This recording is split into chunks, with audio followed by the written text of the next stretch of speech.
সময় এসেছে এই ধরনের লোককে সবক শেখানো। আপনাকে আমি পরিষ্কার বলছি, মমতা ব্যানার্জি মুখ্যমন্ত্রী নন।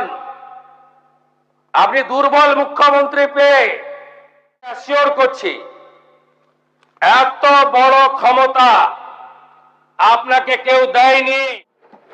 আপনি ধরে রাখুন, এটা ওর শেষ বক্তব্য। একটি গুরুতর এবং অত্যন্ত অ্যালার্মিং বিষয়ে আজকে সবাই যখন মিলিত হয়, তখন পয়েন্ট অফ অর্ডারের মাধ্যমে মাননীয় বিধায়ক নাগরাকাটা, সম্মানীয় পুনা ভাংরা, মাননীয় বিধায়ক কালিয়াগঞ্জ উৎপল মহারাজ এবং অন্যান্য একাধিক বিধায়ক এখানে তুলে ধরেছেন নওদা বিধানসভার বিধায়ক মাননীয় হুমায়ুন কবিরের দুটি জায়গায় অত্যন্ত আপত্তিজনক, সাম্প্রদায়িক এবং সমাজ এবং রাজ্যের পক্ষে ক্ষতিকারক বক্তব্যের উপরে আমার সঙ্গে পরিষদীয় মন্ত্রী ডক্টর শঙ্কর ঘোষ যোগাযোগ করেছিলেন। আমি তাকে আশ্বস্ত করেছিলাম যে মাননীয় অধ্যক্ষ মহোদয় অনুমতি দিলে আমি এই সংক্রান্ত একটি স্টেটমেন্ট হাউসে রাখব।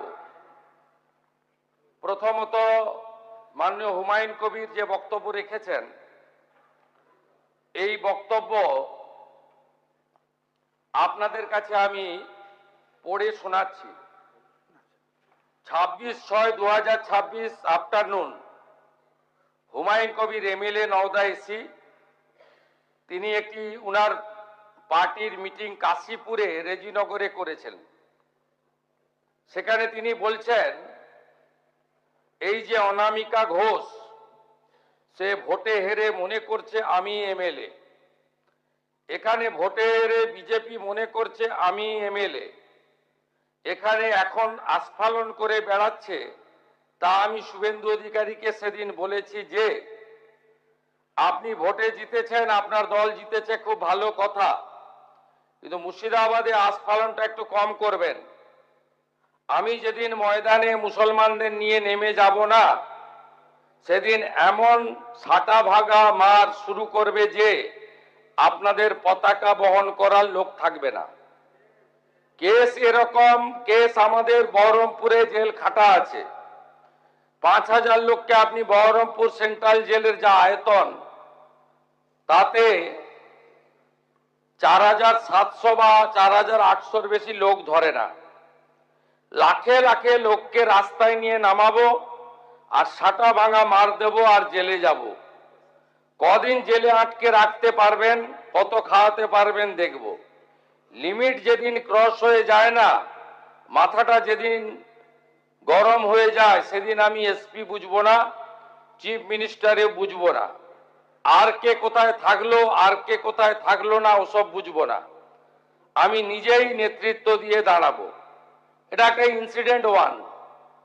ইনসিডেন্ট 2, শক্তিপুরে দুয়ারা ঘাটে 8 তারিখে, সেখানে উনি বলছেন ভোটের আগের দিন আমার নিজের ভাইপোকে অ্যারেস্ট করেছে এই ওসি। এই আমি তো ভাষা বলতে পারবো না। এই বাচ্চাকে আগে দেখব, তারপরে ভাষাটা আমি অমিট করছি। এই বাচ্চাকে এমন শিক্ষা দেব, এর বাবা 14 গোষ্ঠীর নাম ভুলিয়ে দেব। এ লালগোলাতে 500 মুসলমানের লাইফ শেষ করে দিয়ে এসেছে। সত্যভাবে বলবো, এই ওসিকে এখান থেকে সরানো শুধু না, একেবারে অকেজো পোস্টিং দিতে হবে। যদি না দেয় 10,000 লোক নিয়ে থানা ঘিরে একে কলার ধরে থানা থেকে বার করব, পারলে আমাকে রুখে নেবেন। এই দুটো ইনসিডেন্টের পরে আমার মনে হয়েছে যে এনাফি জানাব, সময় এসেছে এই ধরনের লোককে সবক শেখানোর। আপনাকে আমি পরিষ্কার বলছি, মমতা ব্যানার্জি মুখ্যমন্ত্রী নন। আপনি দুর্বল মুখ্যমন্ত্রী পেয়ে যা খুশি করেছেন, যা খুশি বলেছেন। আমি আপনাকে বলে গেলাম, আমরা দুটো এফআইআর স্টার্ট করেছি। Rejinagar PS case number 219/226 dated 26/6/2026 under section 152, 192, 196, 197, 224, 299, 351 within bracket 2, 352, 353 of the ভারতীয় ন্যায় সংহিতা।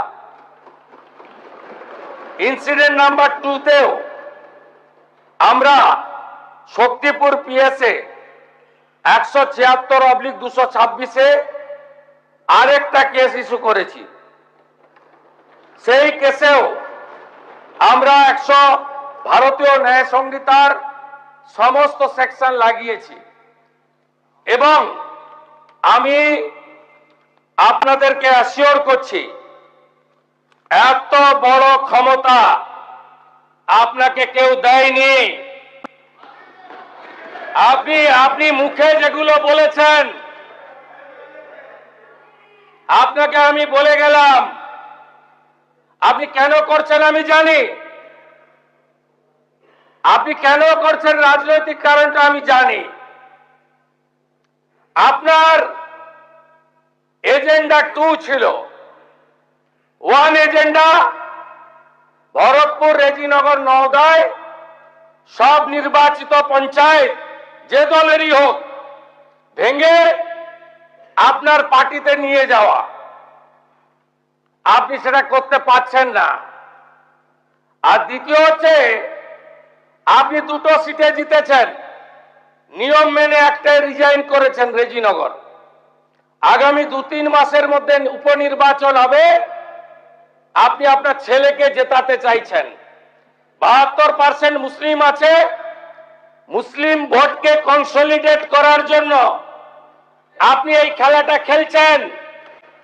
আপনি কান খুলে শুনে রাখুন, আপনাকে এইভাবে ধমক হুমকি, বেপরোয়া, লাগাম ছাড়া কথা বলতে দেব না, দেব না, দেব না। আপনাকে আমি শুধু 3টে উদাহরণ দিলাম। সন্দেশখালীতে একজন ছিল,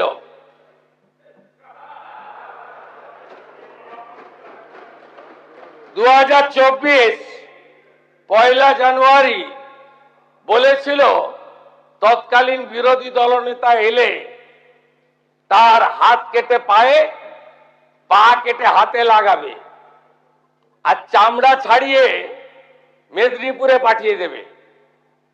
ওর অবস্থা কি হয়েছে সবাই দেখেছে। একই টোন ছিল। আরেকটা জীবনতলার গুন্ডা ক্যানিং ভাঙড়, ওর অবস্থাও কি হয়েছে দেখতে পাচ্ছে সবাই।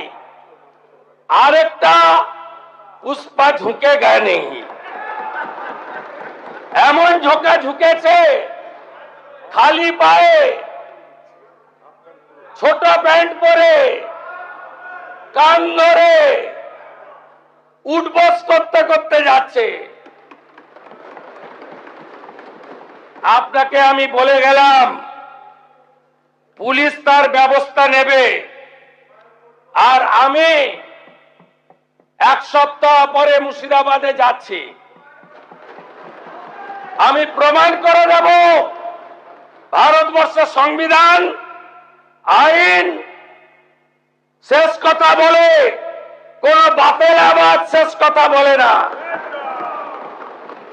আপনাকে সংযত হওয়ার, সতর্ক হওয়ার, এই ধরনের কথা প্রত্যাহার করার এবং ভবিষ্যতে এই ধরনের কথা বলার আগে 25 বার ভাবার হুঁশিয়ারি দিয়ে আমি সবাইকে আশ্বস্ত করছি। আপনারা ভাবছেন কেস হয়েছে, অ্যাকশন কবে হবে? যারা ওকে ডেকেছিল এই সভাতে তাদেরকে আগে তুলবো, তারপরে আপনার কাছে যাব। যা করার করব, আমি আশ্বস্ত করছি আপনাদের। আপনি ধরে রাখুন, এটা ওর শেষ বক্তব্য, ধরে রাখতে পারেন। এ সরকার আইনের শাসন প্রতিষ্ঠা করবে, গুন্ডাদের শাসন সমাপ্ত করবে। নিশ্চিন্ত থাকুন। সবাই ভালো থাকবেন। ধন্যবাদ।